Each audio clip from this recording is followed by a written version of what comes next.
it scrambled down the tree, and that type of speed is real. They can run up to 25 miles an hour. Hey y'all, I'm Dr. Rae Wynn-Grant. Hi, my name is Amani Webber-Schultz. My name is Frank Robb. My name is Mark Elbroch. Dr. Sarah Ruan. Dr. Maria Mayer. Today we're going to be looking at shark attacks. We're going to look at alligator and crocodile attacks. Big cat attacks. Snake attacks. Monkey and ape attacks. Bear attacks in movies and on TV, and judging how real they are.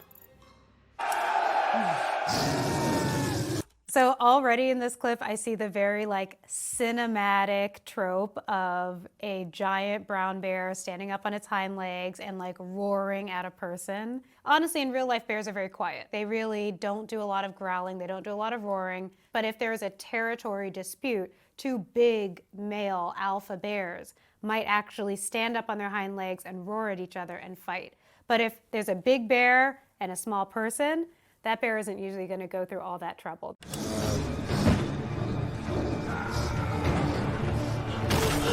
You saw that big swipe of the ground.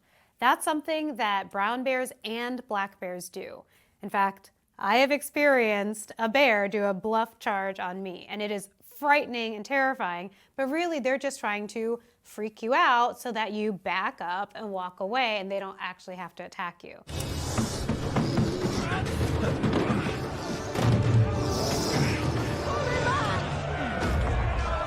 This is great for TV, but it's not biologically accurate. This bear, even though it looks like it could be 1,000 pounds, it could scale that wall no problem. Those claws could dig into the wood and it could climb up all the way and then terrorize all those people that are watching. I'd give it a 7 out of 10. I really wish the bear had climbed up at the end.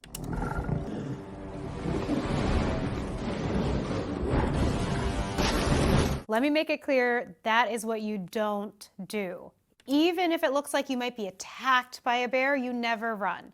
It's because humans cannot outrun bears. When humans run, it signals to the predator that you're prey. That's what a little deer would do or a little rabbit would do. But when we stand still, that's so different than what prey would do that they get the message.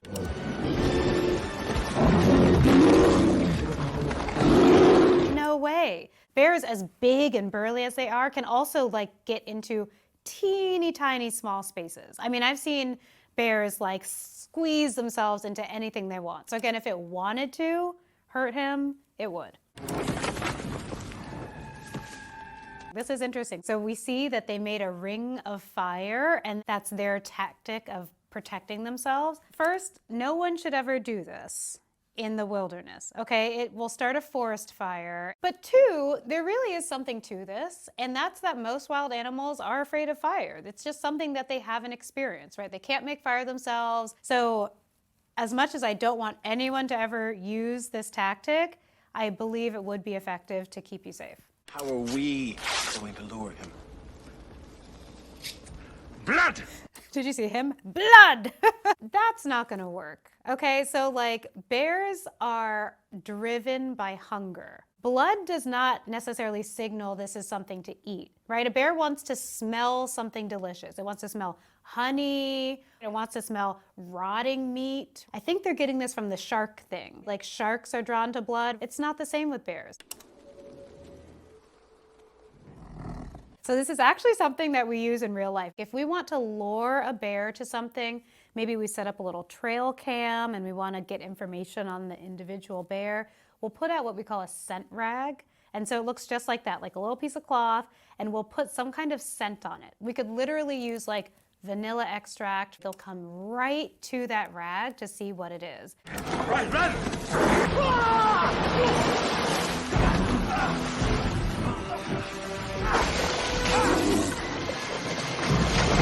Is it realistic that that bear might come looking for you again because you are still in its territory and haven't left? Yes. However, is it realistic that a bear is going to attack over and over when there's 2 or more people? No. So bear attacks happen usually when there's just one person by themselves. If we have 2 or more, it rarely happens, which is another way that people can be safe when they recreate in nature. It did look real, but the probability of something like this actually taking place, I'm gonna give this a 5 out of 10. The first shot we see of the bear is of its claws, right? Those are real claws. They did a great job modeling that. It looks like a real animal. And then the other thing we see is the bear like sniffing, right? Meh. Bear's sense of smell is so precise and can go across such a long distance that they're not going to be sniffing around for a person when they're literally like 2 feet from them. Bears can't climb trees. Of course I can! This little kid just said, we're safe because bears can't climb trees, right? Already I'm like, oh no, like they're doomed. Bears are the best tree climbers. Go, Henry! Go! Henry, move! Go higher! He's kicking downward with his leg. If you ever find yourself like above a bear on a tree, you should do that. But climbing higher, no. There's a phrase out there when it comes to bear attacks. If it's black, fight back. If it's brown, lay down. And it's important to note that this is for bear attacks. This is not for bear encounters. Even if a bear is near you, even if it's approaching you rapidly, that's still not an attack until it's actually like physically touching you. That is a really important difference. Because if a bear is not attacking you, that's when you back away slowly, you make yourself look big. If it is attacking you, the kid did it right, but the whole time, also try to get out of there.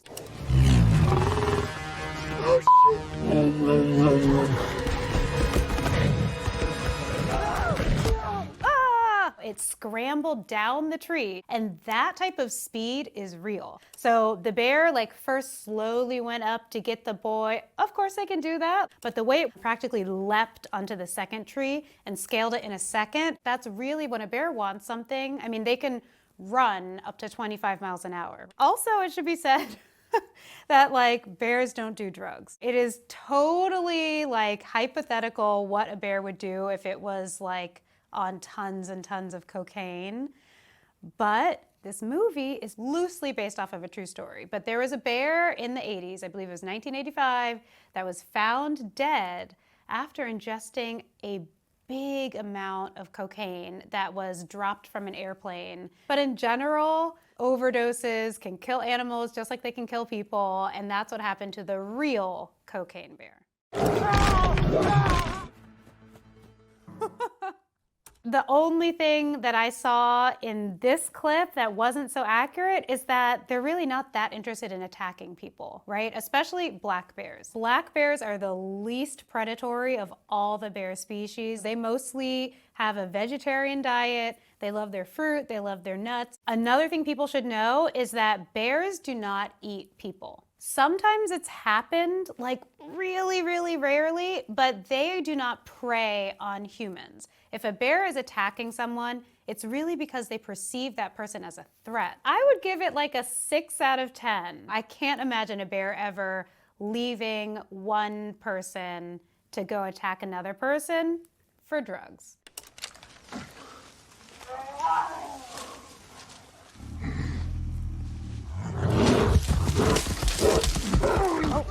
Oh, that's real. Right behind him comes what's gotta be mama bear. The female bear raises her cubs and she dedicates her life to keeping them safe. This guy was technically just standing there, but because he was between the bear and her cub, she sees that as a threat and she ran right through him. So we often tell people who are like recreating in the wilderness, do not physically come between a female bear and her cub. Even if you notice a bear cub on its own and you do not see the mama, get away from there immediately. You are in danger, okay? They lose their mind and they just attack.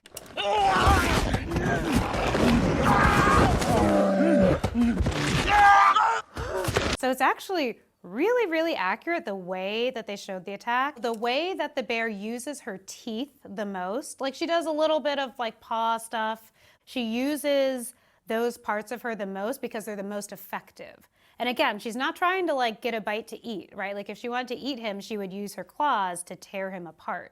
But instead, she just wants to have those fatal bites to keep her cubs safe. But the biggest myth that the media shows about bears is that they're always on the attack. In some of the national parks that have bears, take Yellowstone National Park, your chances of a bear attack are something like 1 in 2 million. So truly, bears are peaceful, they're docile, and with that said, don't bother them, don't frustrate them, and don't trigger them, because if you do, you might be in trouble.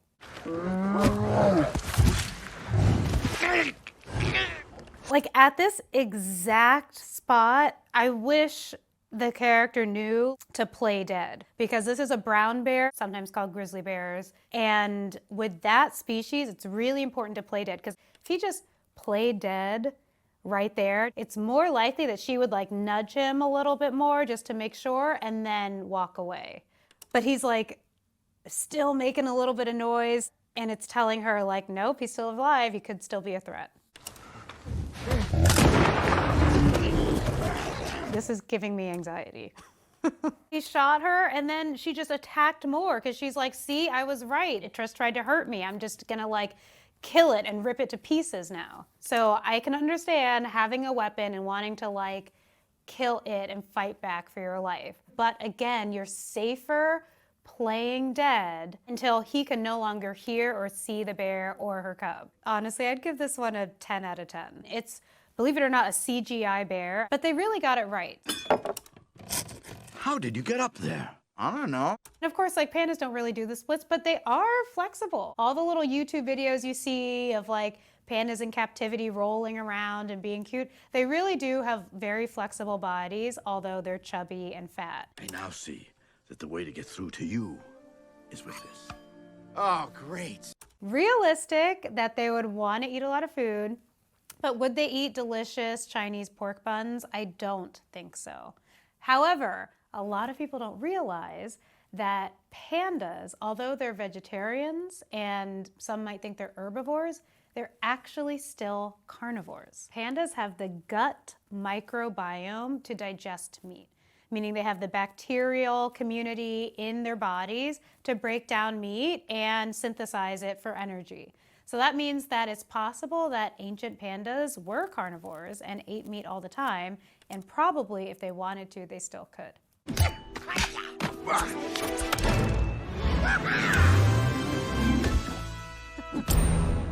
So, you know, this panda is learning martial arts, which is atypical for wild pandas.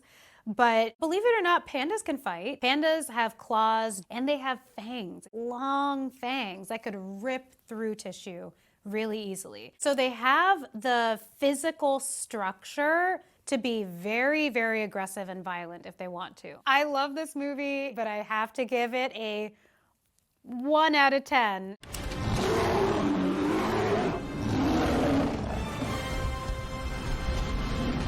I'm always happy to see polar bears. They're awesome. They are not only the largest of all 8 bear species, they're also the largest carnivore on the planet, and they are very aggressive. So to have a very violent interaction between 2 alpha male polar bears is realistic. We're not gonna have like an audience of other polar bears. Maybe if there's like a big common food source, they would congregate together. Other than that, they're not really cooperating like that.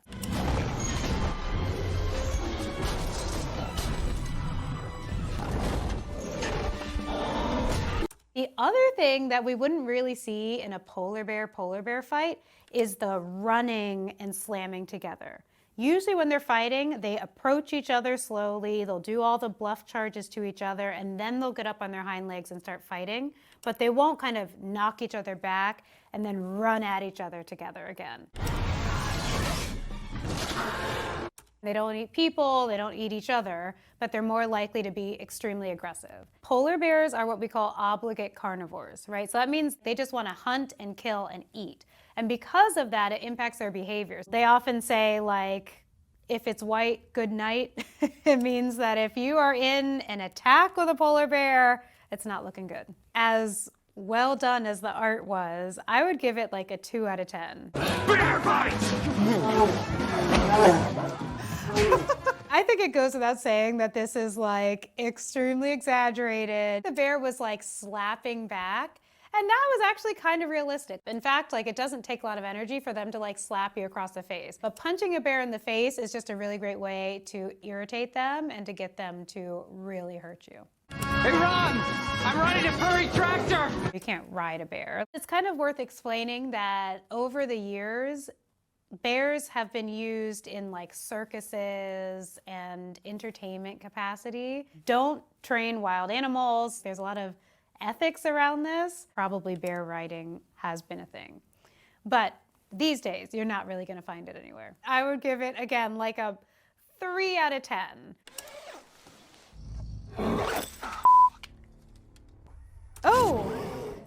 That's something that every camper is worried about. If they're camping in a place where bears could be, bears will smell something good in your tent and will come looking for it. So it looks like she just uncapped her bear spray. Really glad to see that. Bear spray is something that I have on me at all times whenever I'm in the wilderness. It can save your life.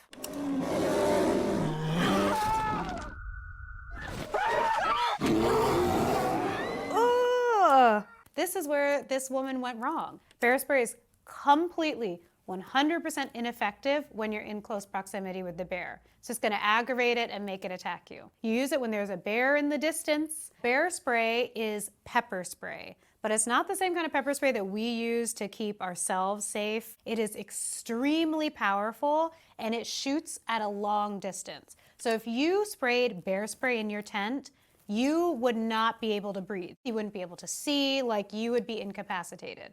You have to do it in the open and then you have to get yourself out of there. So what they should have done is at the beginning of the clip, unzip the tent, spray the bear spray, zip it back up and wait a few minutes and see what happens.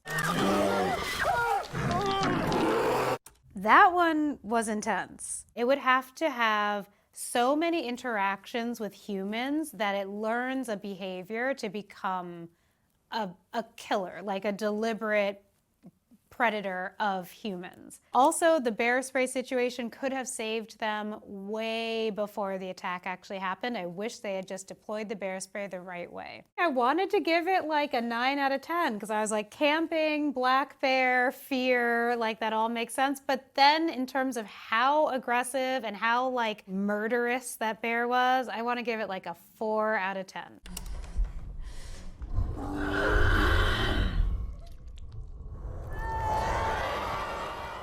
Oh my God, what is that? Kind of has like the humps and lumps of a bear-ish. We can see like it has this extended kind of snout, almost like a horse head, and then like a more flat head. Black bear will either have like the extended snout, but then like a proper hump for a head, or a brown bear or grizzly bear has more of like the flattened face and like a much rounder head. It's all over the place. One of the things that I'm also noticing is that it looks like there's places where it's like missing fur and just has raw skin. And believe it or not, this is actually kind of accurate because there are times when bears can be very susceptible to mange, the same mange that dogs can get. So it's possible that like a mangy bear influenced this animal here. Okay, I'm gonna give it a 1 out of 10. Like that wasn't even a real animal. My favorite bear show is a show that I've actually been in, and I don't think it's fair to really toot my own horn right here.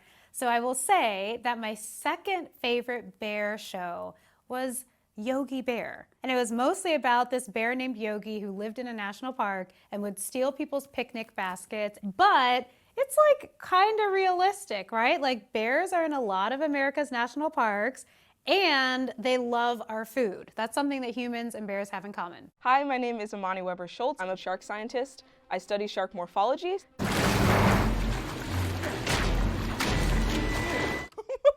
I don't even know who came up with the idea that you should hit a shark on the nose to get away from them. In general, if you're being attacked by anything, you should probably be hitting them in whatever places you can to get them away from you. However, shark noses aren't as weak as I think we make them out to be. They're overlaid with some skills that are basically meant for abrasion strength. So if they're poking around trying to figure out what something is, their nose is protecting them from getting harmed. They don't necessarily have to eat as often as movies portray them to.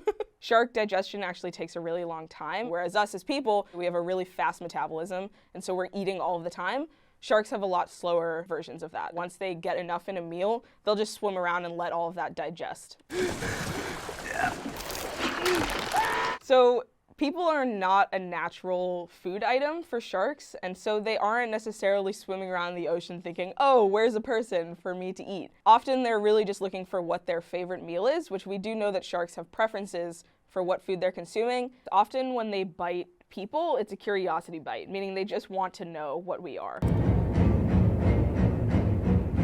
They actually did a pretty decent job of making Bruce the shark look somewhat correct. Sharks have between 5 and 7 gill slits.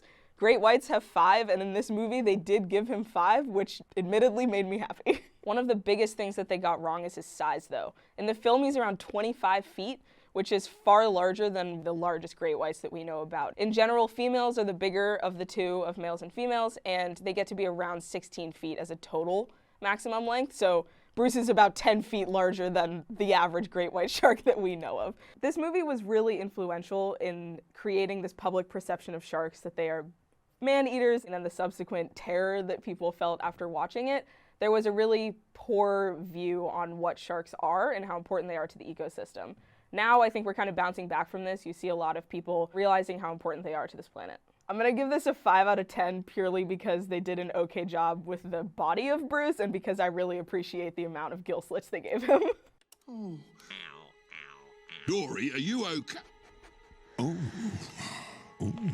One of the things that this movie did do well is you can actually see the blood from Dory go into Bruce's nose. We have a common misconception that sharks can just smell a drop of blood from a mile away, when in reality their noses actually work very similar to ours in that they have to get a particle of that blood actually enter their nose for them to realize that it's there. Smell is not necessarily the thing that sharks are using to move about their environment and observe it, but one of the advantages that they have is their lateral line system, which allows them to sense vibrations in the water. So if they're within a certain amount of feet of, say, an injured fish, they can actually feel the vibrations from that fish flopping around and turn towards that and think, oh, that might be an injured thing that I can eat. They have sight, they do have ears, they can hear. They're using all of these different senses together. Just a bite!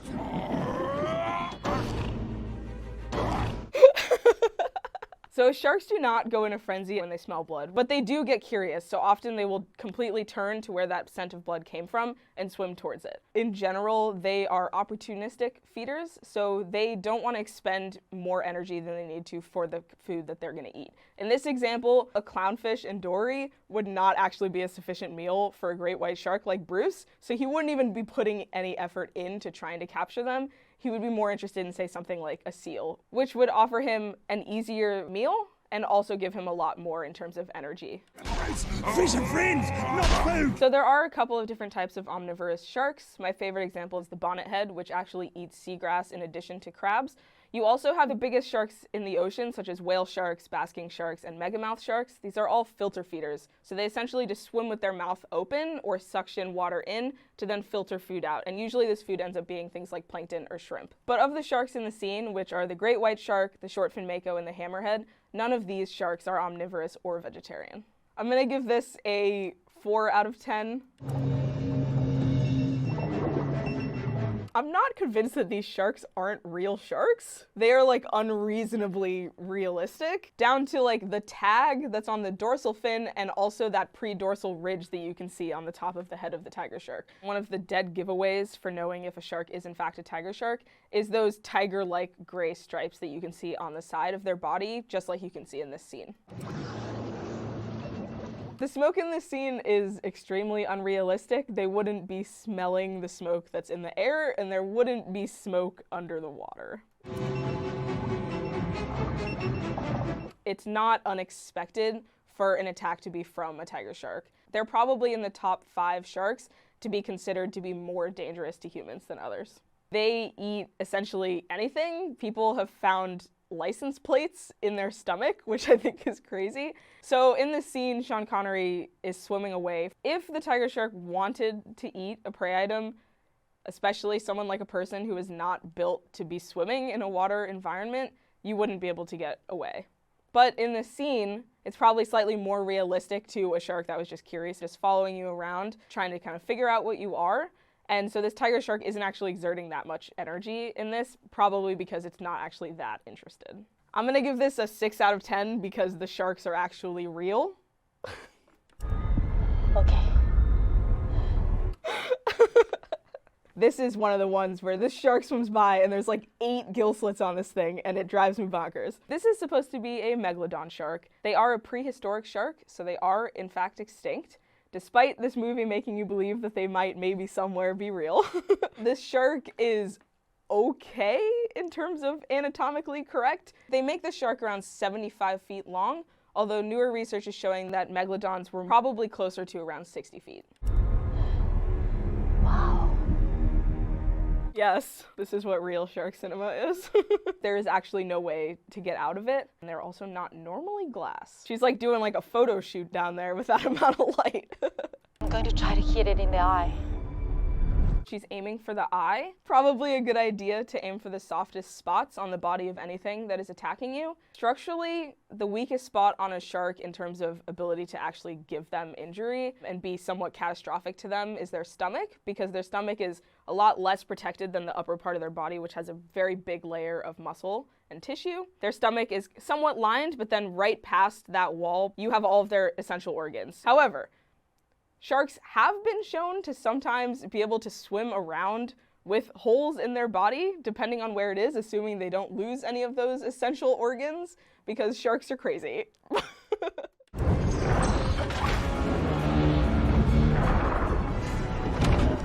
Sharks are not that crazy about dragging their prey along to eat it. They will typically take a big bite and shake their head to create this like gouging motion to get a chunk off and then swallow it. And they also probably wouldn't be trying this hard to get a small piece of prey like a human. I'm gonna rate this as a 1 out of 10. Top tier movie.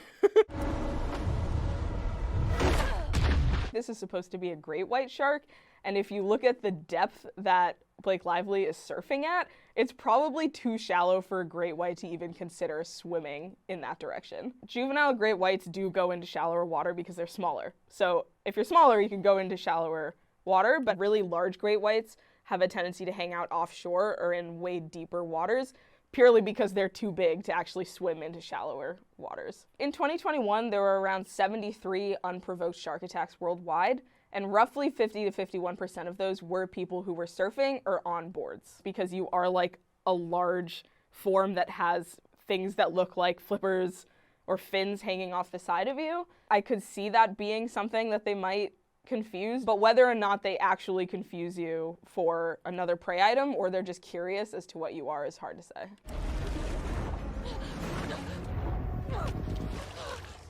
Disgusting.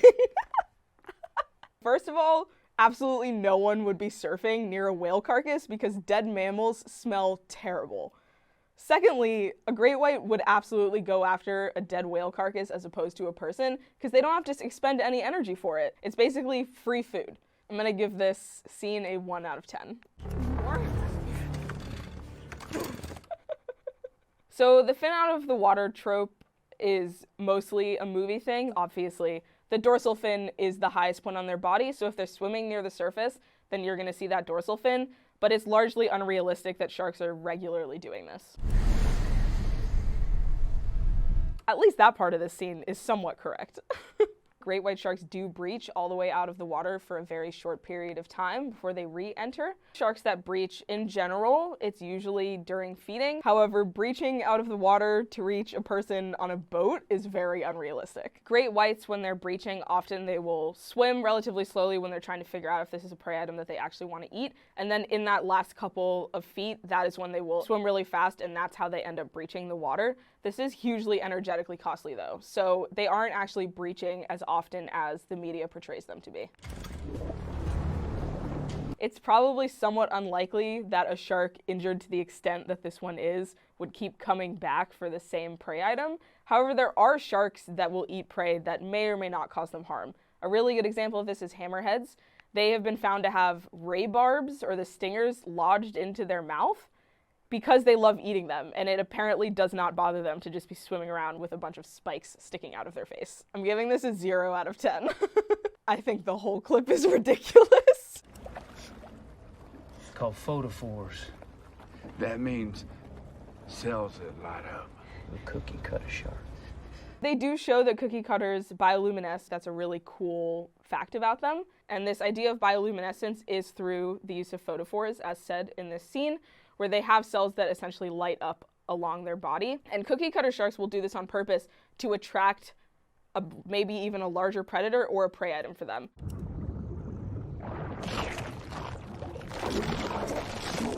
They actually did a pretty decent job on both describing what a cookie cutter shark is and showing how they feed.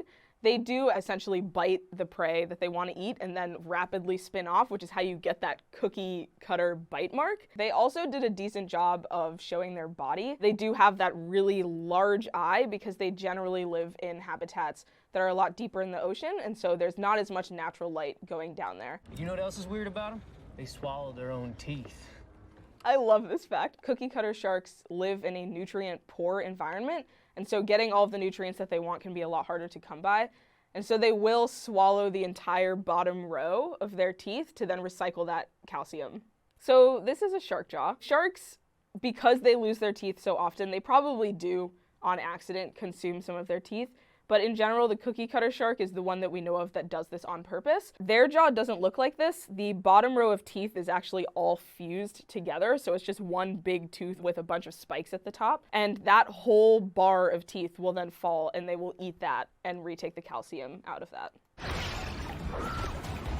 They show them eating in a pack in this specific scene. We don't generally think of them as being pack animals. We usually think of them as being more solitary. They are also more of a deep sea shark, and so us learning about their social habits is actually a lot harder than if we were doing, say, a shark that's at the surface quite often. Cookie cutter sharks have been known to bite people. As a smaller shark, they're pretty much going to be biting whatever they can find to try to get nutrients from. Generally speaking, these bites are not as fatal as, say, if you got bit by a great white shark, but often these happen. People go out swimming in the ocean at dawn or dusk. That is when cookie cutters come up to feed. I'm gonna give this a 5 out of 10 because I'm really happy that they told everybody that they swallow their teeth and that they showed that they bioluminesce. Chumming the water is pretty common, which is just putting essentially ground up bait into the water. This is a thing that people do use, especially if you go on a shark tourism boat or go cage diving. In this case, they're putting what looks like a lot of blood into the water. Chumming in general is not great for sharks. There have been studies that have showed that if you are a tourism boat or in a touristy area where shark tourism is a really big part of your economy, then chumming can actually teach the sharks to come near when they hear things like boat motors and then start to associate that boat motor or people with food.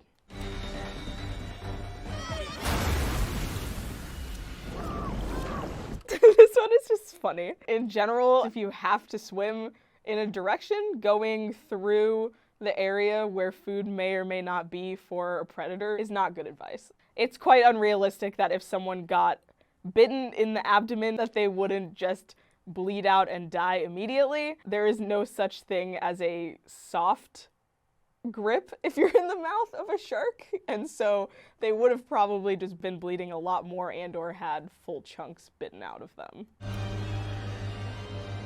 Oh my gosh, they put the wow.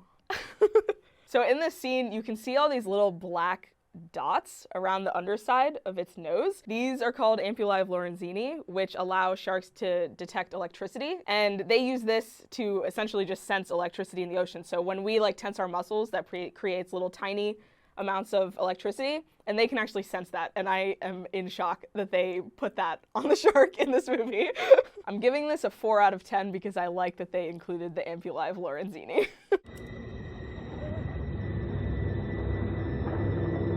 The sharks circling this raft. That is pretty common because sharks are curious, just like us. So if they want to know what something is, they will kind of circle around to just keep some eyes on it, maybe try to get some smells and figure out what it is. A really good example of this is people who dive with oceanic whitetips. They're quite curious in terms of sharks. And so they will kind of come up to you and swim around and be looking at you and maybe trying to smell what you are. Whether or not you should be splashing to get away from them or not is kind of up in the air, but in general, splashing will draw attention to you in the ocean because they can feel the vibrations of you swimming away. This is pretty common with sharks. They will eat each other. Despite popular belief, sharks are not all apex predators. A lot of them fill that middle part of the food pyramid, which makes them a mesopredator. So if you are a larger shark, it's quite common for you to eat smaller sharks. I'm gonna give this scene a 4 out of 10. So these are supposed to be mako sharks, and they look slightly more close to a great white, although makos in general often are considered to just be great white shark looking, but smaller. They did a pretty decent job on the teeth, though. You can see them kind of jutting out of their jaw. They recognize that gun. It's impossible.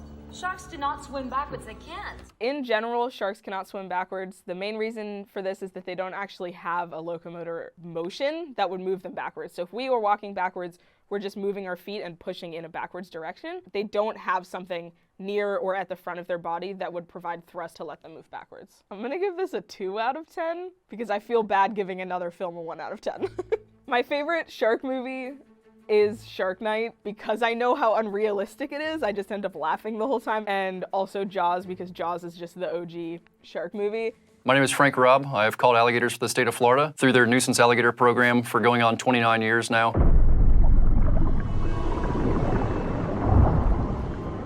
Their sight underwater is pretty good. It's not as good as it is above water, but it's good enough where if they want to find you, they're going to find you.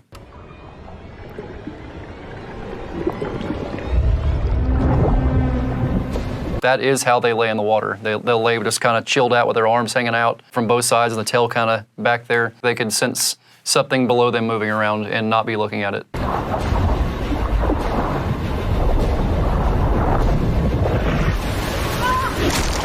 You could be Michael Phelps in your prime and you're not going to outswim an alligator. It just ain't going to happen. They swim faster underwater than they do above water by quite a ways. They can swim up to, probably about 20-something miles per hour. Yeah, they can get going pretty quick.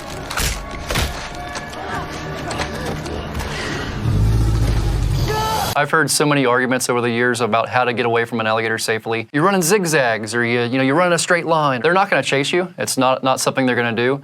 But if you're trying to get away from one, you just make yourself big, you make some noise, and you back away. Gators in homes are very common. Now, chasing you around under your home or in your home or chasing you around anywhere outside your home, that's not realistic. The last one I got at somebody's house, and this was during a hurricane, and whenever she turned around to go back in her house, here was this alligator that had walked in, was on top of a shelf in her bedroom, trying to get out the bedroom window, trying to escape. He wanted nothing to do with her. He was trying to get away. The last thing they want to do is have an interaction with you. I would rate these clips from Crawl on a scale from 1 to 10 with a very solid 1. For Crawl, I actually did the safety tips that came out with the DVD. Holy Spirit, they're so bad. Whoever worked on the anatomy on this had it spot on. I mean, they have the things, the ISOs around his mouth. They're sensory organs, so alligators have those, they look like little dots around their face.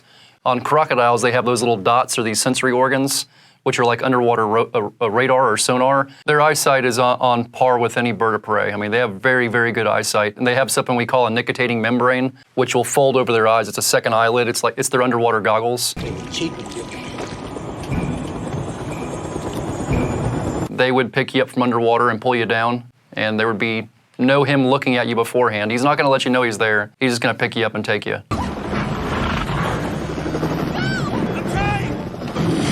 A crocodile that size, yes, could bite through pretty much whatever he wants. People look at them via drones sometimes, and they get their drones eaten quite often. People get too close to the animal. It's almost like they're harassing it, and they'll get tired of it because they'll pick a bird up. They'll just reach up there and grab it and pull it down. That firearm with an animal that size is not going to make a whole lot of difference. They have these things in their back called osteoderms. It's a solid piece of their back. This is how they thermoregulate. Each one of these are connected together to make a big piece of armor, and their blood circulates through this. This is how they get warm or cold. A bullet hitting one of these on an animal that size would make no difference. Again, you imagine an animal that size would have a tooth probably the size of your hand. They bite each other, and it's a lot worse than any bullet could ever be. Those would not be two things you'd find in the same area by any means, but if you have a crocodile who is as big as that one's supposed to be, if there was a bear in the area he was in and it was on the shoreline, if he wanted a bear, he would have himself a bear. Our American crocodile is a big fish eater. They like fish, but they'll also eat small mammals. Pretty much whatever they can get their mouth on, they're happy to have. People are not one of those things. I'd give it a 6. Give it a solid 6.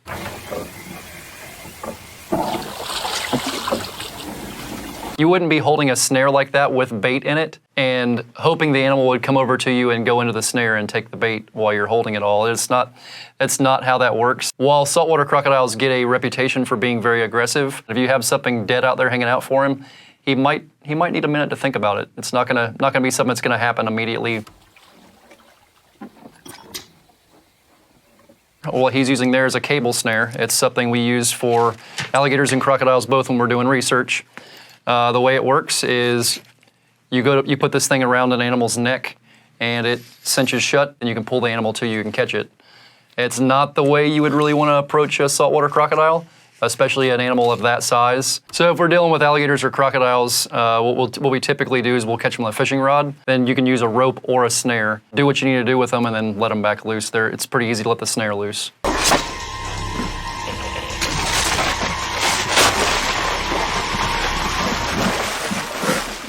You would never want to attach it to your boat. It's just kind of ridiculous.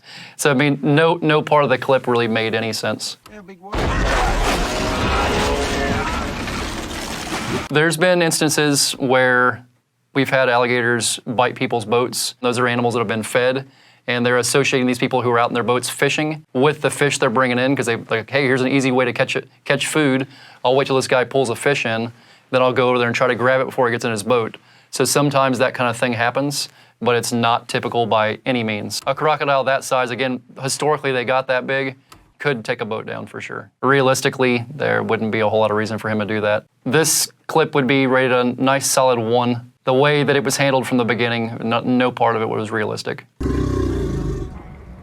That's alligator for growling. Alligators communicate by a series of bellows, growls, hisses. They do communicate for sure with each other that way. And it sounds a little bit something like this.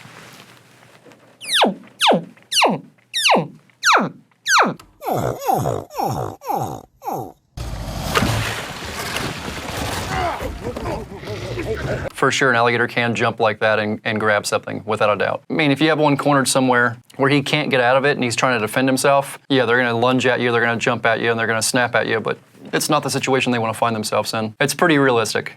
I'd say, let's give that an 8.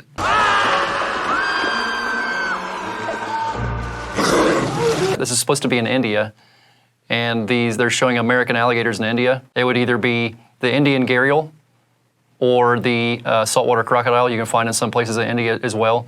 So they got the species wrong. They're not a communal eater whatsoever. Those animals are used to eating together. Alligators in the wild, you're not gonna find sharing a meal. It does not happen. If they've got something and they wanna rip a piece of it off, that's how they'll take their prey and rip a piece off in order to have that right then and there. Alligators and crocodiles both, they can digest just about anything. They have something we call gastroliths in their stomach. They're eating bones. If they can digest bones, then a piece of cloth is nothing. I'd give that a 2. If you factored in the way they were eating together, I mean, as soon as you saw that, you'd immediately know that is not a wild situation. That's somewhere in a farm system or in a zoo. It's very common that one will kind of make his way through an area calmly if he's just kind of motoring around. If they're going real fast somewhere, they're not going to do it on top of the water. They're going to be stealthy about it and do it underwater.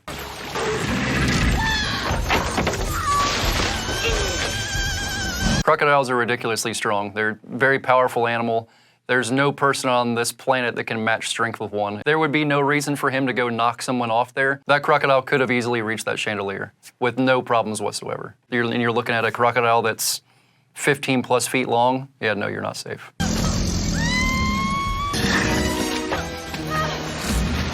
There's a big misconception that their mouth shuts very easily and stays shut very easily with a little bit of pressure. That is not true. They have a giant, enormous amount of power in opening their mouth as well. We use tape, so we'll use, electricians like to call it electrical tape. It's really alligator tape. We use that to wrap their mouths up, and we'll usually cover their eyes at the same time because it makes them a little bit more relaxed.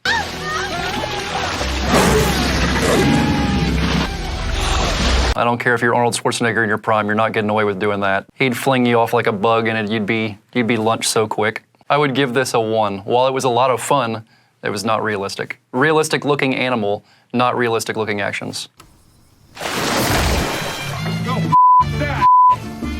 Gators in pools are a very common thing. Traditionally, it's because of one bigger gator will run the smaller one out and put him in a pool where he's trying to escape, where he knows he has his own little secret spot, his own little alligator haven. Down there in Florida, we're surrounded by a lot of salt water. Alligators don't have salt excretion glands like crocodiles do, so they have to be able to go from freshwater body to freshwater body. A lot of times that's what it is. When they're moving, it's an easy spot to drop off and kind of chill out for a day and recover.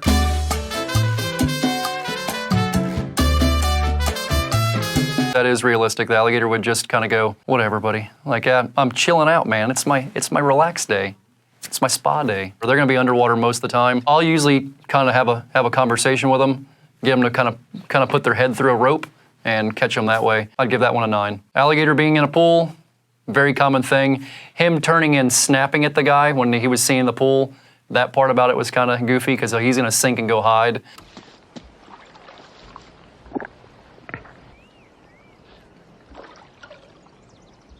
It only takes one time feeding an alligator or a crocodile for them to go, man, this is an easy way to make a living. Just hanging around the people, let them throw me things, and I can save all that energy I would be using otherwise. They're not gonna go after you, so they get very used to people. You should never be feeding wildlife in general, definitely not crocodilians, because they associate people with that food very quickly, and that's how terrible things happen. It's not necessarily you that might not be worried about it, but the next person to come up there might not know that's a fed animal.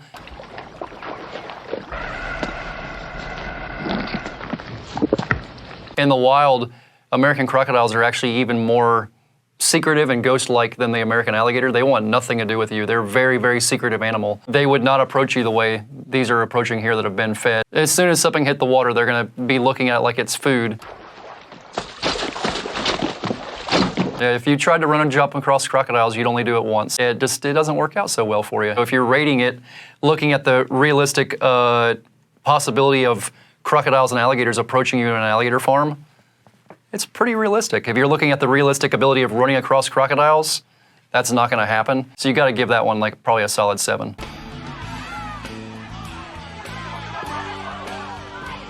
Gators on golf courses are a very common thing. Pretty much any golf course you're on in Florida will have gators in it. There are a lot of behaviors that change completely when an alligator's on a golf course. They get fed a lot. The ones that aren't getting fed are getting used to people walking by them and golfing around them and moving around them all the time. So the alligators get complacent, the people get complacent. Give me the ball, alligator. Take the stroke and move on. Or drop a new ball somewhere else. You don't play those kind of games. A gator can close its jaws faster than you can react to it.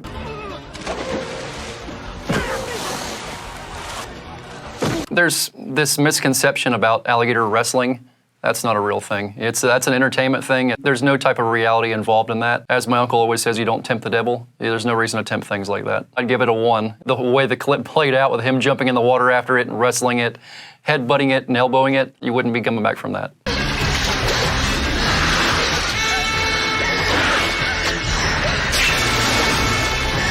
He jumps up kind of from a front and above it and just jumps on the animal, puts a knife through its skull plate. No part of that makes any sense. They do have a blind spot directly behind them, but that's not how this was approached. Their head is not a weak spot at all, and if you watch this clip, he actually puts the knife through the animal's skull plate, which I don't care if you're Wolverine, you're not putting a knife through that thing's skull plate. That's a super, super thick bone that a knife is not gonna go through. For realism, that is another solid 1. There's been so little turned out in the movie world with crocodiles, and it's crazy when you're saying Lake Placid is the most realistic one, but so far it's where it's at.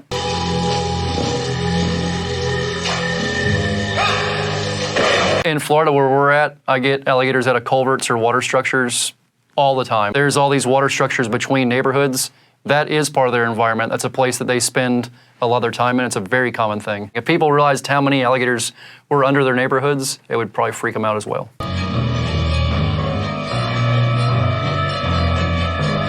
I've caught hundreds of alligators out of situations exactly like that, where sometimes it's a 36-inch pipe, but sometimes it's a pipe you can duck walk through, and you walk through there and you meet him and you have a conversation with him. He goes for a walk back out with you.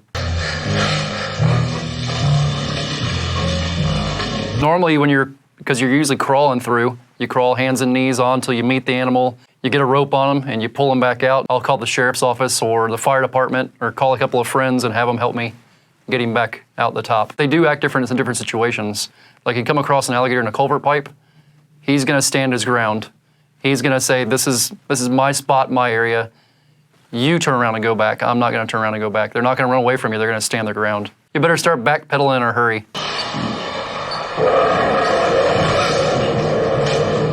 I've never heard about a situation where an alligator used its tail to knock somebody over. When you're in the middle of catching one, when you're walking up behind them to get on them, they will sweep their tail back and forth to try to keep you away from them, but they're not out there trying to knock you out with their tail. Not the way it works. It's strong. Yeah, it's strong for sure. Their tail's strong. Not something to be overwhelmingly concerned about by any means. You want to worry about the sharp end. I'll give this one an 8 because it's an alligator in a culvert pipe. Very common thing. They're most active at dawn and dusk, and yeah, at nighttime is usually when they're walking out, when they're going out and feeding. It's funny, some of the biggest alligators I've ever caught were in the smallest water bodies you could ever imagine. Maybe in a couple inches of water and kind of laying in mud, and you'd never know they were there. You put yourself in... It's not uncommon to see them in a place like that as they're kind of traveling through, as they're looking to pick something up. There are people that go fishing and duck hunting and stuff like that that will walk through an area sometimes like that and step on one or kick one and take a bite from that. Usually it's a mistake bite where they'll turn around and bite something and go, oh, that was not something I was looking to bite. Having one roll you up and kill you, that's taking it a whole different step past reality. If there was deep water nearby, the animal's gonna take you and pull you to the deeper water. It's not necessarily gonna be rolling around with you. Pretty not realistic. Just not things you need to worry about, but I give it a 2 because it is semi-possible. My favorite scenes I watched today were Lake Placid and Alligator. Lake Placid, just because of how realistic looking that animal was, and then Alligator there at the very end, the film Alligator. Alligators in culvert pipes, if people had any idea, it would melt your minds. My name's Mark Elbroch. I've been studying mountain lions for 20 years, and I've been lucky enough to also work with African lions and leopards.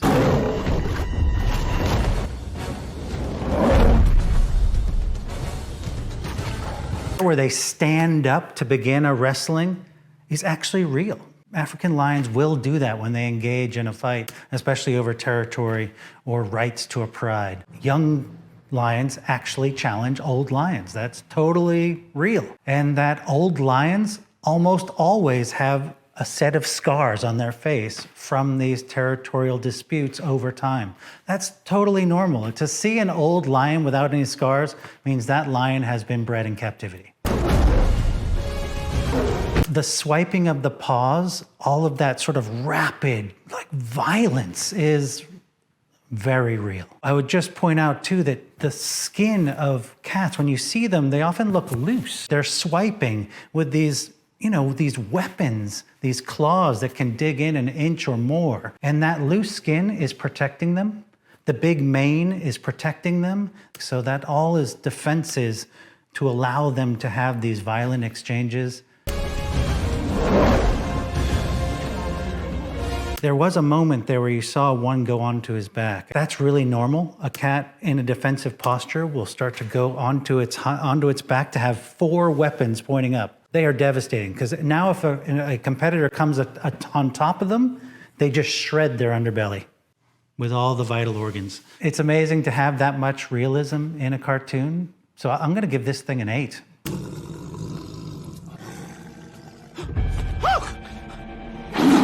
This is a pet animal, a pet tiger. There are more tigers in captivity in the US alone than there are wild tigers in the entire world. And that's just a crazy thing to ponder. The ears were forward. You always watch the ears of cats. And so this was not a threatened animal. It wasn't an agitated animal. It was just chilling. This does not seem fair. It's rock, paper, scissors. There's nothing more fair. Interesting idea to try to drug the tiger. In fact, I know people who have tried this on wild animals. They use syringes and load them up with drugs. I've seen that work in the field. So that's real. I mean, real-ish, but depending what they're giving it. When you saw the tiger chewing on the seat, we call those displacement behaviors. A lot of captive animals exhibit sort of stress in different ways. And so they'll bite things, they'll claw things. You know, I'm gonna give this movie a 5.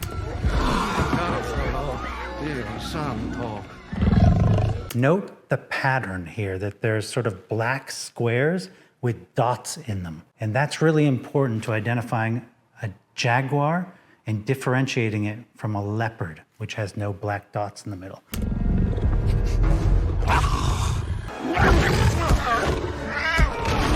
I've seen this movie, so I know the context of it. And so I know that the jaguar is a pet. The owner has trained this cat to engage in wrestling matches.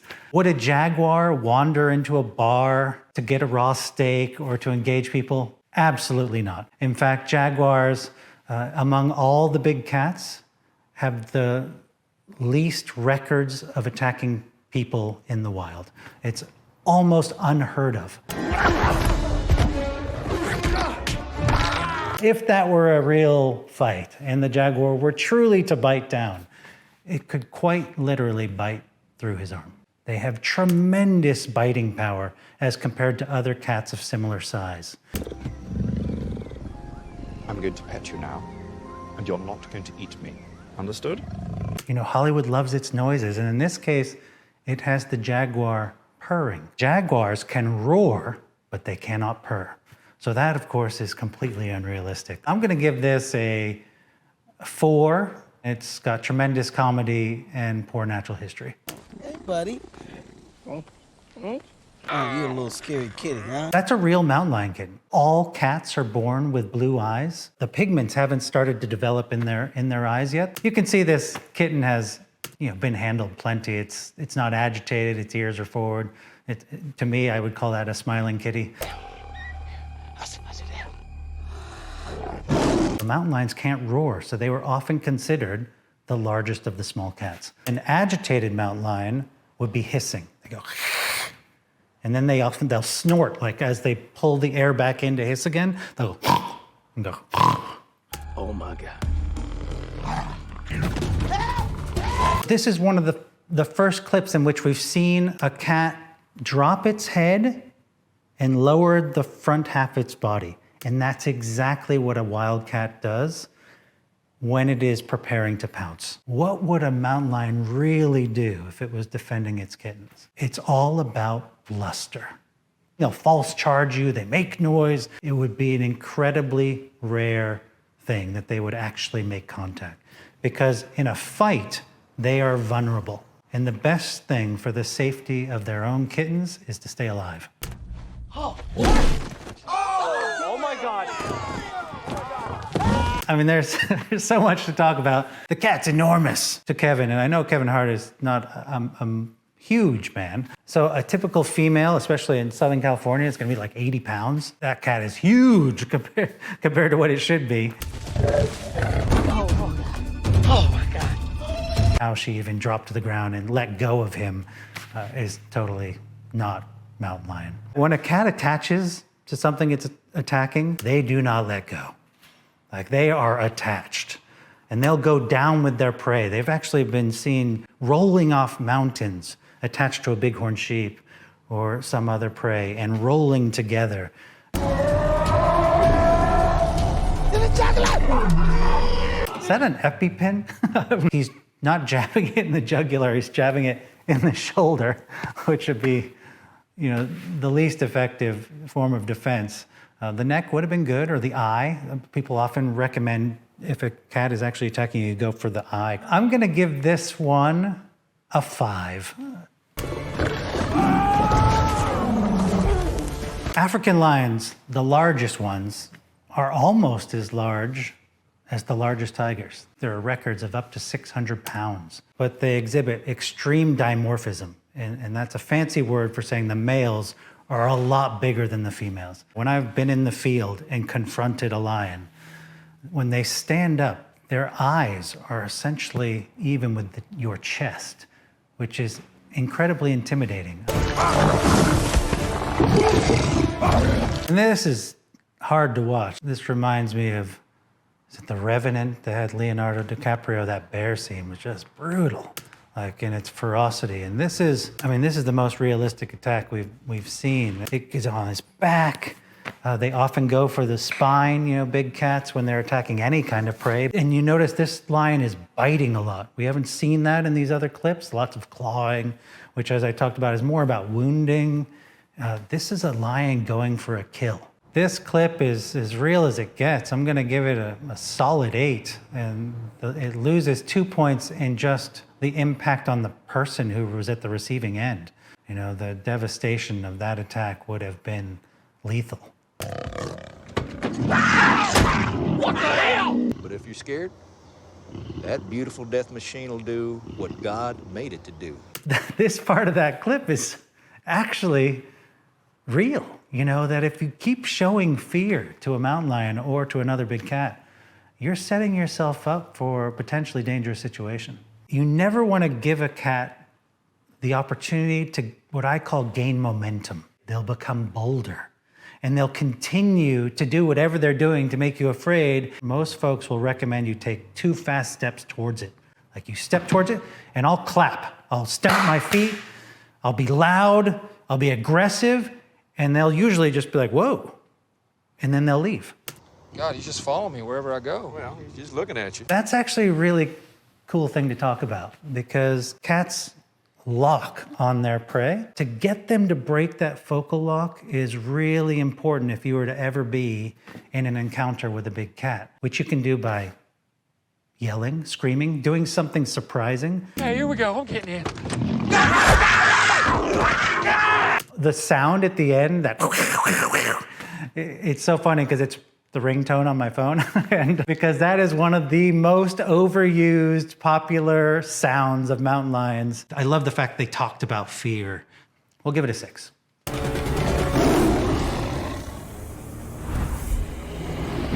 The greatest problem with Hollywood cat attacks are the noises. First off, cats are completely silent when they're hunting. You don't let your prey know you're coming.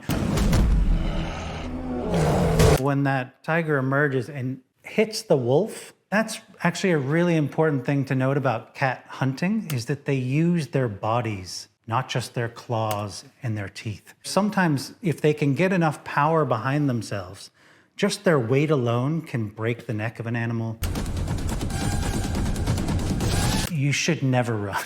That's like triggering the prey response in a large carnivore. You want to confront a large cat that is confronting you. If it's threatening you, you want to scare it. But let's just assume that you're running, you've made that decision. It is worth noting that cats have really small lungs and that they have these short bursts. That's why they're explosive when they hunt. And if they fail to connect with that prey and to take it down quickly, they give up. So if you've got a long head start and you could get that cat to run for, half mile or so, yeah, you're gonna outrun it, because humans are actually built for marathon runs.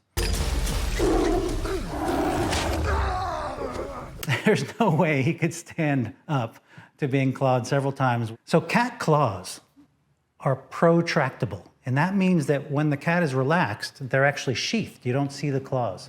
And that keeps them razor sharp, so that when they capture prey or swipe prey, they immediately cut in and cut lacerations like sharp knives. Just one swipe of a tiger's claw would completely debilitate this guy. I'm gonna give this one a 7.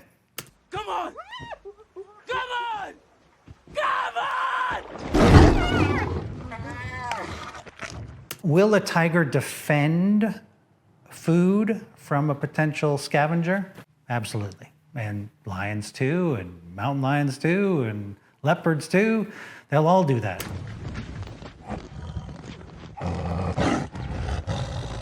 It has the tiger's ears out to the side. And that is an uncomfortable animal. That is an agitated animal. It is telling the world in every way that it is very unhappy with its current situation.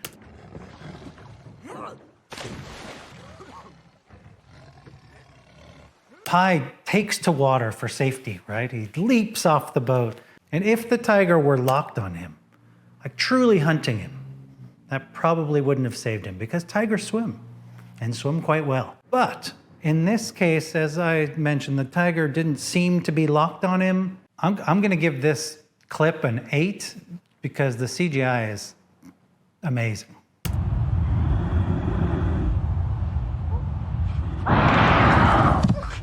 That could happen. I've seen mountain lions kill bear cubs on a couple of occasions. In terms of like how it would hunt in open terrain, you know, the most similar sort of scenario I've seen is in the far south out in the Patagonia grasslands. And a mountain lion would be down low, using every bit of grass or rock to get as close as possible. They wouldn't betray their presence. Now, if they thought that prey was totally vulnerable, which a young bear might be, then sure, you'll see cats nonchalantly approach prey that cannot get away. We can appreciate this as an actual mountain lion, but that this is a cat that is clearly uncomfortable and is not as hunting.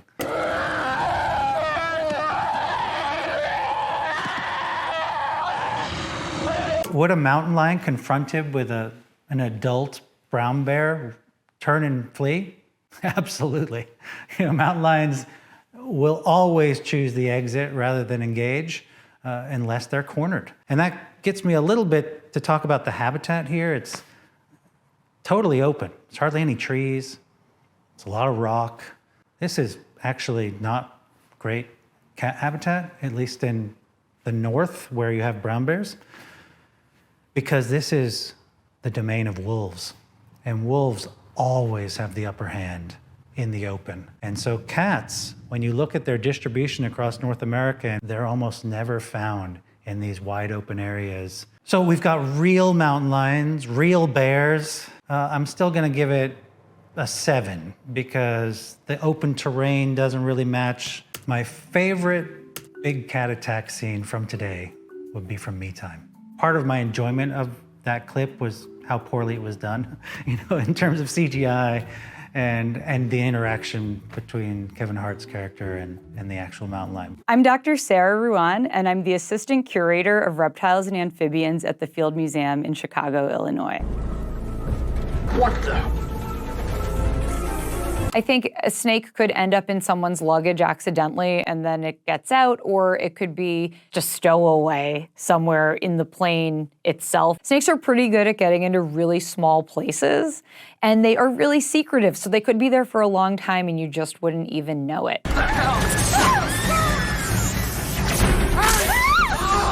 There's so many species of snakes in this scene. They are a mixture of harmless snakes that aren't going to cause any problems for anybody. So those are milk snakes falling out of the ceiling, maybe a corn snake, some of the most common pet snakes that people keep. Even if a snake isn't venomous, one of the ways it'll defend itself when it is cornered is by striking and biting. Snakes actually have pretty weak jaw musculature with respect to chomping down because they don't chew their food, they swallow everything whole. If the snake doesn't have fangs, if it's not venomous and all it has are these tiny little teeth and it was to bite down on you, it's really not that big of a deal. Yes, sir, I'm soaking the lays with it. The pheromone will make these guys go crazy. The use of pheromones to make these snakes act so wild is not realistic. Pheromones in snakes are very poorly understood, but pheromone work has been done across squamates, which is the group that contains snakes and lizards, and so some work on geckos has shown that they absolutely do use pheromones to communicate. Typically, pheromones are going to have a lot to do with mates, finding mates, mate selection, maybe even combat between males versus males or females versus females over potential mates.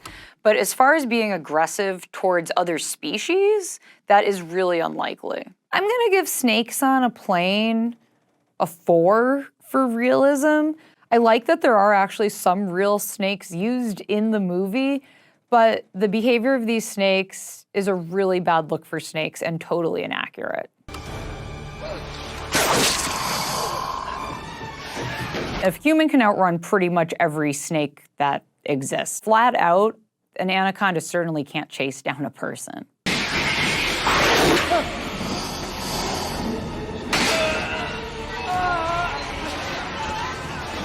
This anaconda has a lot of upper body strength that a real anaconda would not be able to muster up, particularly out of the water. Anacondas are primarily aquatic, and they reach massive, massive girths. And one of the reasons they're able to do that is because they live in the water, and the water supports that body weight. So the anaconda in this movie seems gargantuan in size. It seems maybe that it's somewhere in the 40-foot range.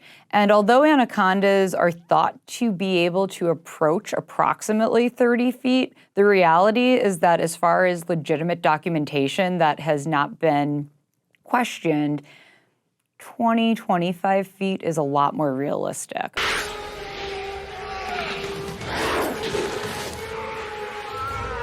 If they are on the larger side and you are by yourself and one was to wrap around you, you need a second person there to get out of that. It wouldn't be undoable if you have a second person who can start unwrapping the snake, but by yourself, you actually are pretty limited in what you could do to get out of that situation. Snakes typically that constrict are going to fully kill whatever it is they're trying to eat before they start actually consuming it. By constricting their food first, then it takes away the ability for the prey to do anything.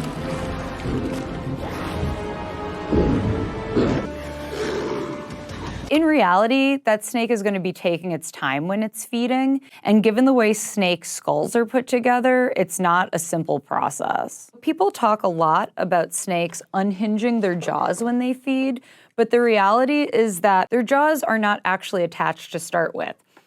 So the upper skull is all one piece, but the lower jaws actually sit in a little groove on each side. The lower jaw of a snake is the same thing, where it can stretch out very, very wide.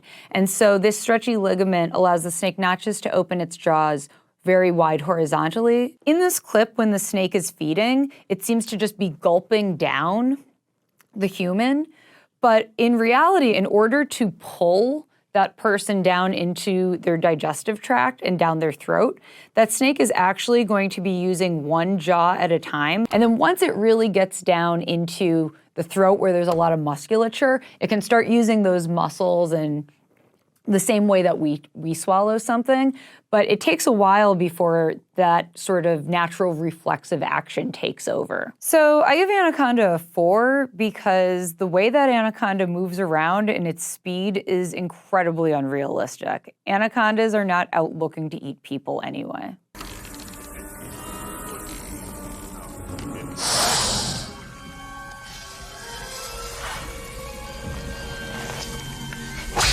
What we're seeing is a mixture of sort of heavy-bodied snakes, boas and pythons, and then a bunch of legless lizards that aren't snakes at all. Snakes are just a kind of lizard, and so if we were to look at a family tree of snakes and lizards, snakes are just within it. The snake sitting there like that and looking defensive but not really doing anything is pretty accurate. Snakes are doing almost everything in their power to not bite. Venom is only used defensively as a secondary defensive system. Snakes primarily use venom to acquire prey and to kill it in a safe way. To avoid getting bit in a situation like that, staying still is a good strategy to start with. Staying calm, no herky-jerky motions. Anything that's going to startle the snake is more likely to make it bite because it's going to get scared. And then just trying to back away very slowly and calmly would be the next step.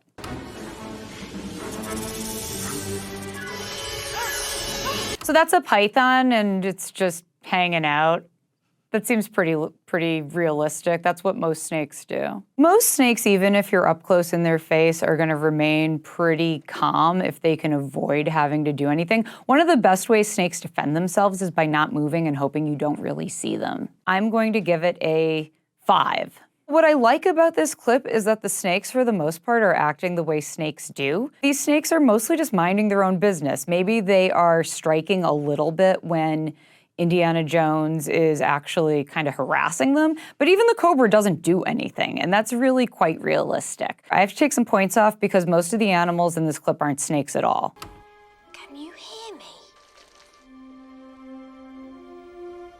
Snakes really don't hear the way that we do. If you have a pet snake, you're not going to teach this snake its name and it's going to look up at you and recognize that you're even talking to it. That being said, snakes can feel vibrations, particularly through their lower jaw bones, so they can feel something like a footfall. And there is certainly evidence that snakes do hear super, super low frequencies, but the human range is not something that snakes are picking up on. Flicking their tongues is how snakes are tasting everything in their environment and bringing those odor molecules back into their mouth and letting their brain process what it is that's around. So even if they can't see it, they are able to sense when something is there, whether that's something to worry about, like a predator, or whether it's something to be excited about, like maybe a potential mate, or whether it's something to eat.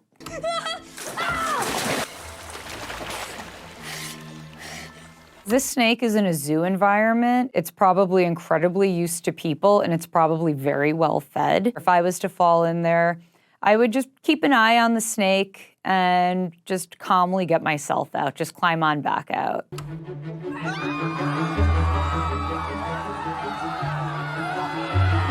They act the way I'd expect people to act, jumping on furniture, trying to get out of the way. If a snake wanted to do something to a person, though, because it felt defensive or whether it thought it was going to eat somebody, which is really unlikely, climbing up on something is probably not an effective way to get away from it. But again, you could just kind of walk away quickly. The snake's not likely to follow you. It portrays the snake as very calm and docile, which is pretty realistic. The blinking, the hearing, that's not accurate whatsoever. But because they portray the snake so nicely, I'm still going to give it a 6.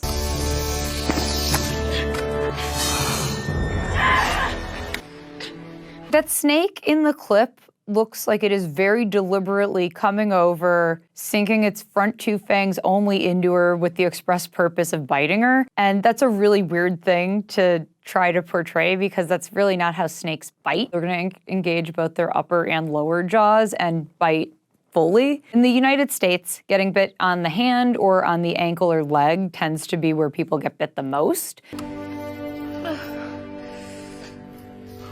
Cutting a cross or an X or a slash into a snakebite wound is something that you see even in medical advice for snakebite kits when you go back in time a little bit.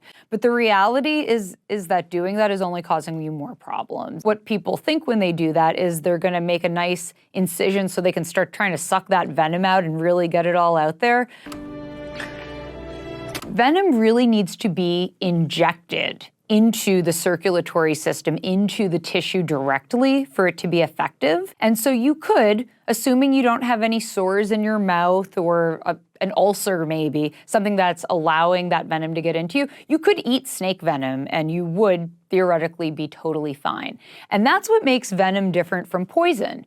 Poison is something that you ingest it, you have to eat it, and then it is able to penetrate into your body through your stomach or through sublingually in your mouth. This character ultimately is unable to get help in time to totally negate the effects of the venom and ends up having to lose her arm. If somebody gets bit by a snake like a rattlesnake and is unable to get treatment relatively quickly, it's not a death sentence. However, that hemotoxic venom is going to start eating away at the tissue where the bite site is, and it's going to cause issues such as gangrene, rotting, and ultimately it may result in an amputation even if you don't die from it. So this is realistic in that this is what somebody might do if they saw somebody get bit by a snake, even if it's not the best treatment. So I'm going to give this a 6. So that's not a boom slang whatsoever. This is a rat snake. This is not anything what a boom slang even looks like. It's probably the most inaccurate portrayal I've ever seen, given how many close-ups there are of a snake that's quite distinctive looking. They don't have teeth up in the front of their mouth that inject venom. Instead, they have these enlarged teeth in the back of their mouths They do not have a sophisticated venom delivery system like a syringe, the way a rattlesnake does. Boomslangs were not known to necessarily be dangerous because they don't have these front fangs.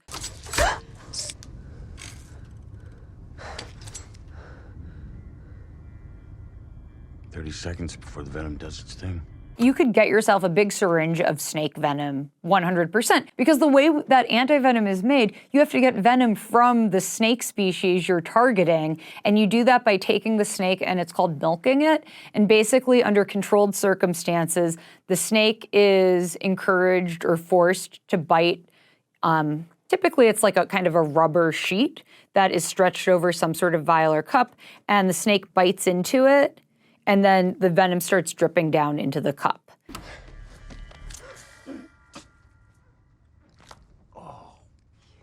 Typically, when you see antivenom administered in a movie like Bullet Train, it's really not how it would go down in real life. Antivenom isn't just one dose and you're good. Typically, you are given a certain number of doses based on the severity of the bite and the symptoms you're having, specifically for the species or a group of species that antivenom was made to work for. And you're monitored. And if you keep getting worse, they'll give you a little bit more. It's also ridiculously expensive. It's not something you're just carrying around.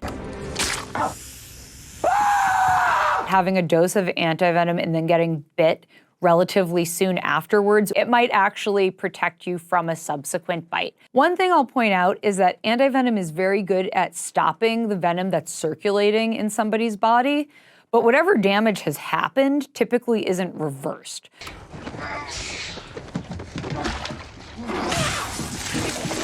A boomslang is not a constrictor, and it's not necessarily going to wrap around something and really hold on tight. A rat snake, the snake that this looks like, can do something like that, but the snake's not gonna hang on for dear life given the opportunity to get away. I'm gonna give this a 1. I think this is one of the most unrealistic scenes I've ever seen. The snake isn't a boomslang. The behavior of the snake is not anything like a boomslang. The antivenom and how they portray it working is totally unrealistic. This is the worst one.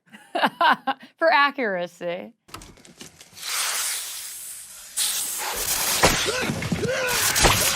A snake definitely would be able to sort of lunge forward and bite someone in the face. Mambas are really big, or they can be really big. They move pretty fast. They do spend some time climbing around, and so they do have pretty good ability to come right at someone's face from that angle. That would not be impossible. It is possible that the snake would feel pretty worried and defensive being surprised by a human, which from the snake's perspective is probably going to try to kill it, because that's usually what people try to do to snakes. Most snakes posture and only bite when they're really pushed towards it, but it's certainly not impossible. Bud, I'd like to introduce my friend, the Black Mamba. Black Mamba? Somebody probably wouldn't so instantaneously be feeling that bad. I mean, they'd feel it, but it wouldn't necessarily be just fall on the floor instantaneously bad from a mamba bite. Venomous snakes come in 2 main flavors. You can have a snake that's neurotoxic with respect to its venom or hemotoxic. And black mambas fall into the general category of neurotoxic. Neurotoxic venom is going to cause your nervous system to start shutting down. And this occurs because the venom molecules sort of glom on to our sodium-potassium channels and make it so that they don't pump efficiently. And that's what causes you to have things like paralysis. Your diaphragm stops being able to function. And so you can essentially have no ability to breathe anymore. This is not a bad clip with respect to realism. I'm going to give this a 7.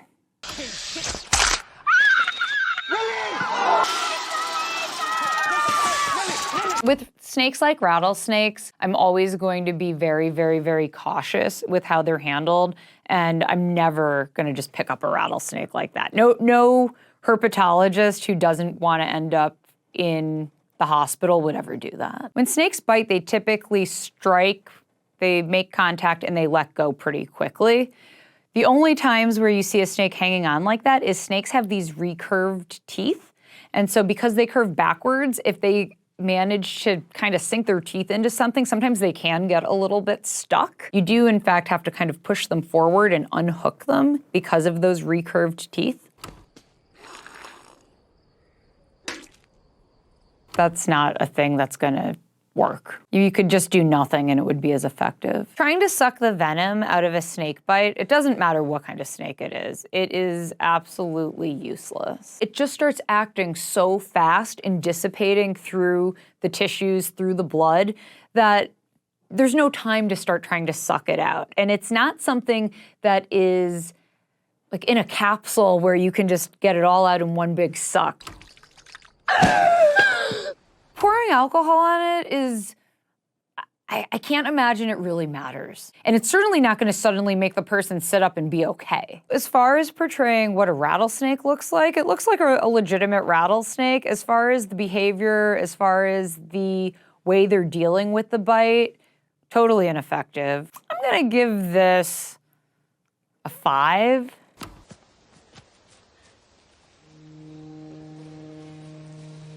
There's no kind of snakes, including cottonmouths, that are gonna congregate together to hang out on somebody just to bite them. If in fact that kid, say, tried to pick up a snake or fell on a snake and did end up getting bit, no other snakes would show up to check it out or get involved. That would never happen. And the snake that was responsible for the bite, the second it was no longer feeling threatened or was being harassed, it would take off and get out of there. What time is it? 4:30. Yell it out every 10 minutes. Using that Sharpie and getting the time is tracking how the venom is progressing through the kid's system and seeing how the swelling is progressing. And that can be something useful. Typically, you see that more in snakebite treatment once the person's already at a hospital so that they can see if the effects of the venom are being slowed down and that it has been essentially stopped by treatment, typically by antivenom. But it's not that's not a bad thing to do. The progress of the snake venom and the swelling progressing through the kid's leg, that seems pretty legitimate. You're gonna have swelling, your cells are gonna start doing all sorts of crazy things, lysing, popping open, hemorrhaging. I'm gonna give this a 9. The snakes themselves are not portrayed particularly accurately in their behavior, but saying, let's get this person to the clinic and then just going to some actual trained medical staff is absolutely the right answer. And so for that reason alone, this gets probably the highest rating I could give. My favorite scene watching these clips today is Indiana Jones. This is a movie I've seen before, but it's only now in retrospect watching it, seeing that all of the snakes in the movie, for the most part, are actually just legless lizards. I found it pretty charming. It's fun trying to identify actual real animals versus something like Bullet Train where it's totally inaccurate. Hi, I'm Dr. Maria Mayer, and I'm a primatologist and National Geographic explorer. I've studied in South America the white-faced saki and headed to Congo to study the western lowland gorillas as well as mountain gorillas in Rwanda.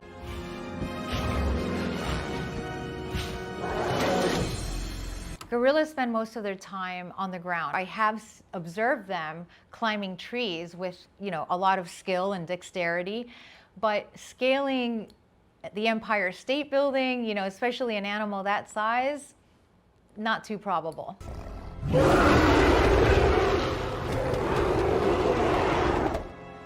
There's this iconic visual that you see in movies of gorillas beating on their chest, but it's not really a form of aggression, if you will. It's more of a warning.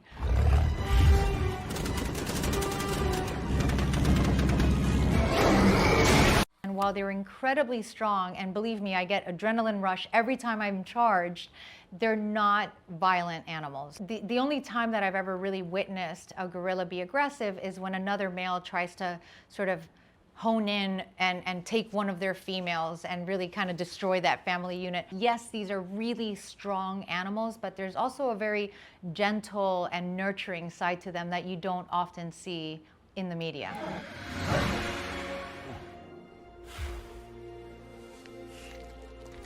King Kong is depicted as being 25 feet tall, which is nowhere near even what we know as the largest ape from the fossil record, which is Gigantopithecus, is estimated to be 10 feet tall.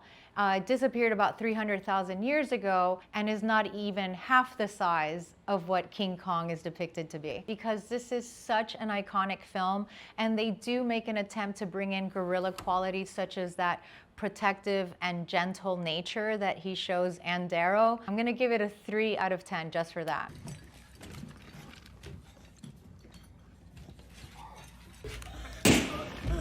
In this scene, the chimp is triggered by the popping sound of a balloon. So absolutely, if he associates that sound, the popping of a balloon, with like a trainer who would, you know, beat him or that sort of thing, it's gonna elicit a super aggressive reaction, especially in the entertainment business where so many of these animals are abused, essentially. No, Gordy, no! Down! Gordy's size and appearance definitely looks realistic here, and even the way that it moves, the way that it sounds. So chimps are extremely communicative, and they send different messages to their group members through different pant hoots. I would say they did a really good job in at least depicting the sounds right. I mean, when it comes to strength, there's really nothing that a human can do to protect themselves from a chimp. However, not looking aggressive, and in fact, like the kid does in this scene, sort of cowering down, looking smaller and looking submissive, was probably the right way to go, because the last thing that you want to do is be threatening to an animal that's already agitated and coming at you. This clip is so hard to watch on so many levels, starting with a chimp dressed up in clothing and a party hat, and then this sort of exaggerated violence. Like, I wouldn't say that chimps are generally prone to being violent, although they definitely have the capacity and the strength. And even though there are some reported cases in the wild where chimps have attacked humans, this is such a rarity. And I think we see that through the studies of my good friend, Dr. Jane Goodall, who spent decades in close proximity to these animals and really revealed that gentler side. Even in the way that everything is depicted, I think the message isn't right. I have to give it a 0.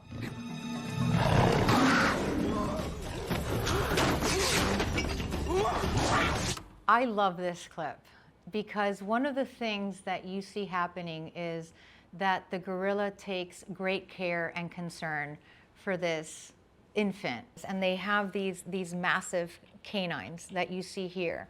So they're very powerful animals, but they're not predators. Leopards are in fact the only predator to a gorilla. But it's not often that you see this interaction. Funny enough, I am one of a handful of scientists who observe Western lowland gorillas in the wild and actually saw a leopard attack a silverback gorilla. The gorilla escaped, but not unscathed, and had a massive wound to its stomach, which took months and months to heal. It is actually very dangerous to the gorilla when those kind of interactions happen. So in this scene where you see Tarzan being raised by apes, that is highly unlikely and almost impossible. Because humans are highly altricial, right? They really depend on the mother, and all of our behavior is learned. There is no way that a gorilla would possibly be able to teach a human everything that they would need in order to survive in the wild. This movie holds too special a place in my heart, and I have to give it a 10.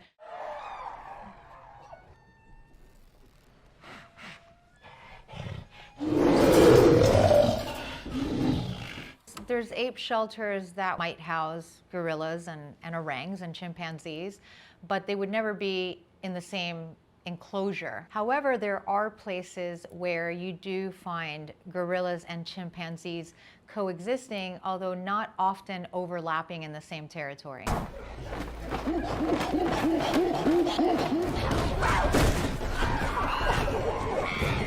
The assertion of dominance is pretty prevalent in chimpanzees because there is a hierarchical structure where you have an alpha male and then everything that follows suit. The way it's depicted in the scene, it really depends on the alpha male.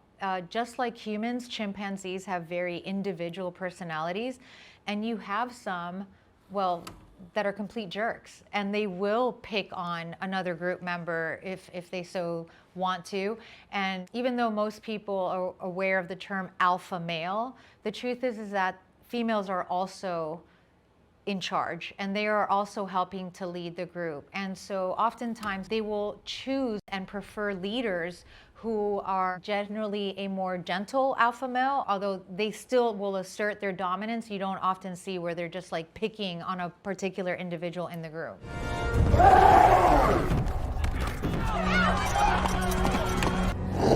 This one is a hard one to have like a real reaction to because it is so beyond the realm of possibility. In Planet of the Apes, we see interspecies collaboration. There are some examples like chimpanzees and gorillas actually helping each other, but interspecies collaboration and altruism, while not unheard of, it's really not the norm. While I'm not anticipating chimps overtaking our society anytime soon, there is something to be said about the high level of intelligence that chimps do display and are capable of, even in comparison to humans, which isn't really fair because intelligence is really a product of an animal's environment. I'm going to be overly generous and give it a 2 out of 10.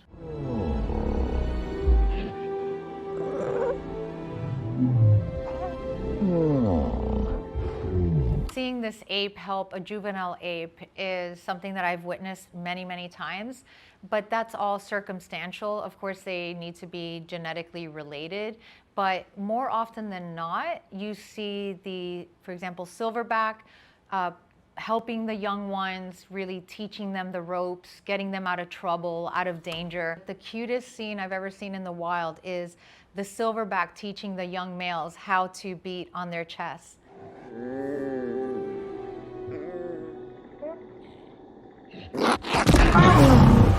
Apes actually have very emotional expressions, and you can definitely see when an ape is angry or happy or shy. It's sometimes easy to misread the facial expressions of an ape. Like most people will see a chimp or a gorilla smiling and they think, oh, that's a happy ape, and it's quite the contrary. So you have to know what you're looking for, but so far as an array of emotions, apes will definitely show it.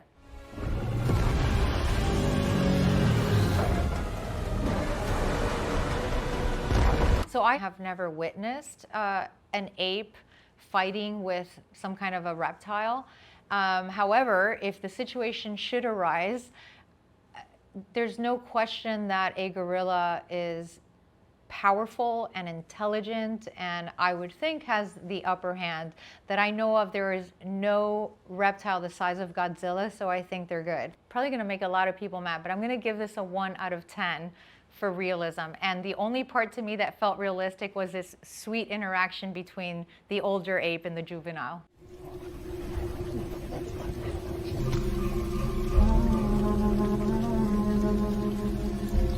Funny enough, this is actually very realistic in that chimps are known to organize hunts where every individual has a role to play, a driver, a catcher, you know, almost like bait and instigators. Like every single one of them has a purpose. So the idea that chimps would organize themselves in such a way and plan a hunt is very realistic.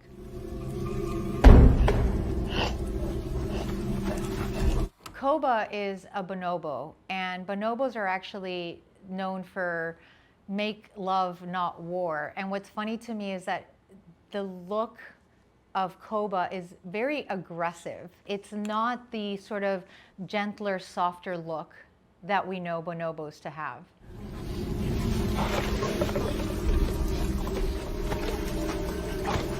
Chimps are highly arboreal, so they are in fact very skilled and very agile up in the trees, and they can move through them very quickly.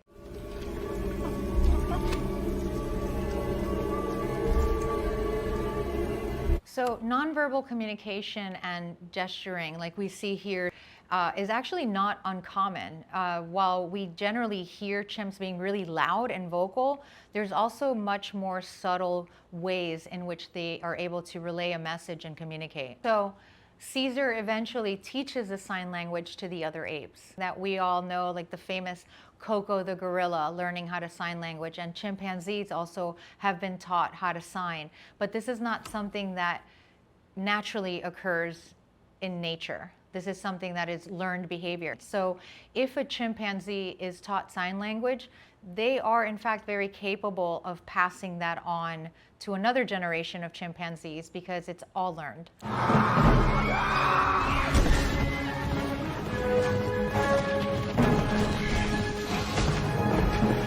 So chimps aren't necessarily known for sophisticated tools, but we know the famous story of the little fishing tool that Jane Goodall documented with chimps fishing for termites.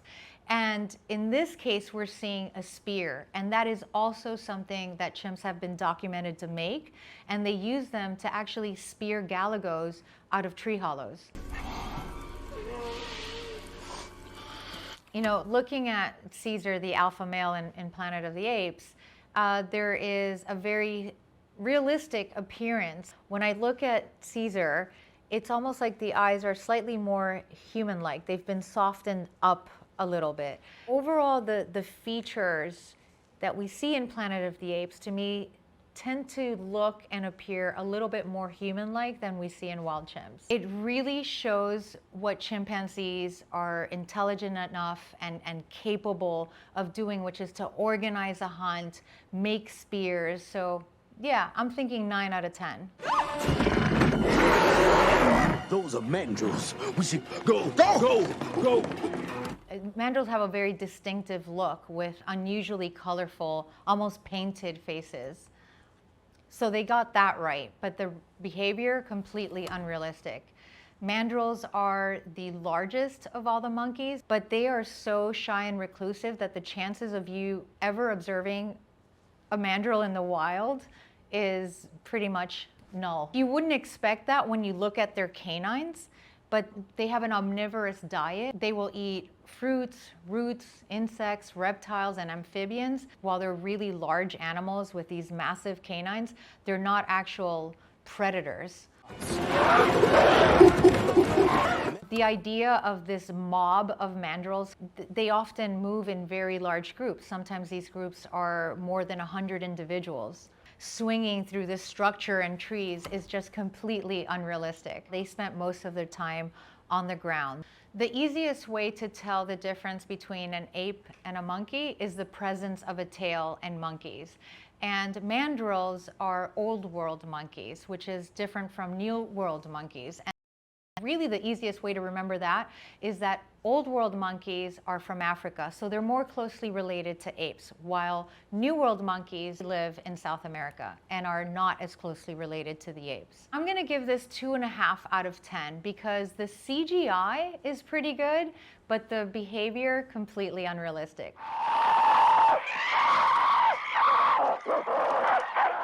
What we see here is a group of hominins in Africa, and they're made to really look like apes. Hominins, of course, are part of our ancestral lineage. Humans are upright and bipedal. This has a more ape-like posturing and movement to them, and that is actually based on real anatomy from fossil findings. Humans and apes do share an ancestral lineage, and humans are part of the great apes. But that's not to say that humans evolved from apes, which is, I think, a very common narrative. So we diverged about 5 to 7 million years ago, and that led to what we know of as apes today.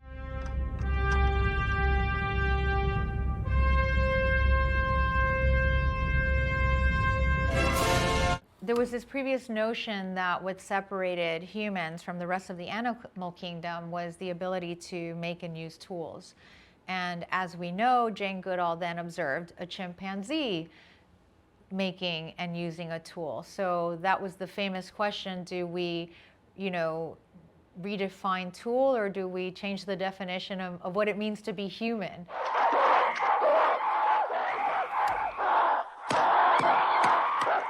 What we see here is that there are two rivaling groups competing for a watering hole. Some apes are territorial, but certainly not all of them. So you have orangutans, for example, in Indonesia, who are not known for being territorial, but then gibbons, which are highly territorial.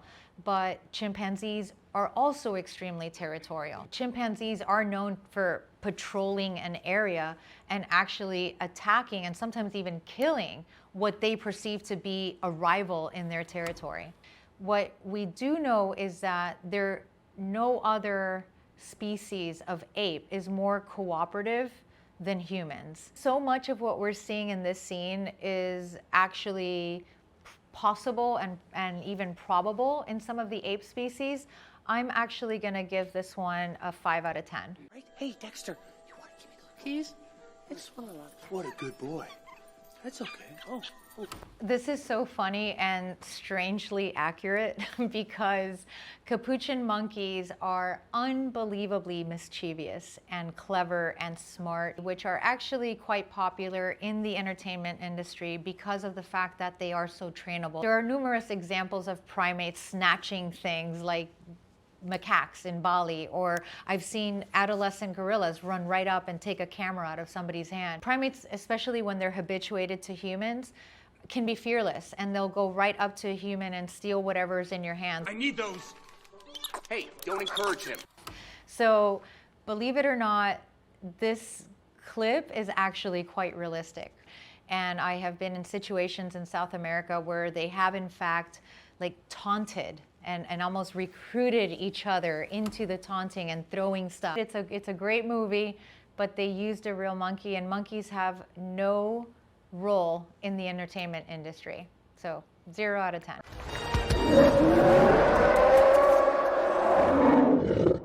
So I've seen a lot of orangs in the wild, but that is by far the largest and definitely seems to be more of a depiction of Gigantopithecus. Despite the fact that Gigantopithecus is the largest known primate fossil, you would think it's more closely related to gorillas, which are the largest living ape.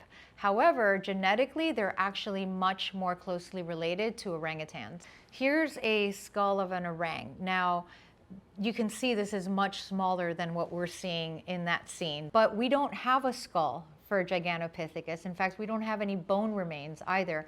All we have are the teeth. So if you see the canines here, which are quite large, you can imagine then what a Gigantopithecus canine would look like. I'm gonna rate this one 1 out of 10. There was really nothing that realistic about it. I think my favorite ape clip is from Dawn of Planet of the Apes, just because the idea of these chimps organizing a hunt and having specific roles and making a spear, it's all so realistic.